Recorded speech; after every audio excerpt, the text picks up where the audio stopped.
За мен е истинска професионална радост да видя GM седнал заедно с HR директора и много бих искала да чуя какви са очакванията на бизнеса към човешки ресурси в тези времена на турбуленция за изграждане на една култура на доверие, приобщаване и растеж. Господин Хаджидончев. Преди да ти отговоря, за мен е също толкова важно какви са очакванията на човешки ресурси към бизнеса, респективно към мен.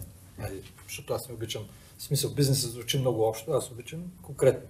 Моите очаквания към партньора, към съветника са да продължават да ми помагат и заедно да градим стратегия по отношение на това как да направим нашите хора по-продуктивни, по-ангажирани и по-верни на компанията.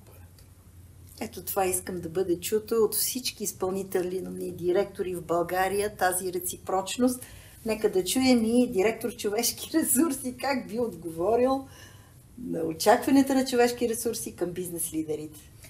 Ами аз бих отговорила много кратко, защото общата ни работа и с Николай, и с лидерските екипи на всички организации в България, мога да кажа, че са доста продуктивни. Ние се чувстваме добре в ролята си на партньор на бизнеса в организацията в България и това, което очакваме да продължим да получаваме и да работим заедно е в дух на партньорство и доверие.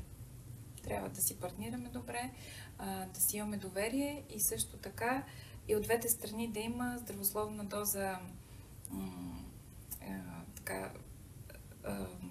човек да се вглежда в себе си, когато работи с колеги, да знае, че не винаги е прав. Това го казвам и също и в лично качество.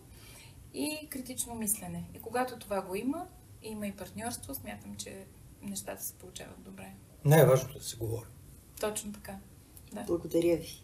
Демонстрация за интелигентност на взаимоотношенията. Relationship Intelligence. Благодаря много.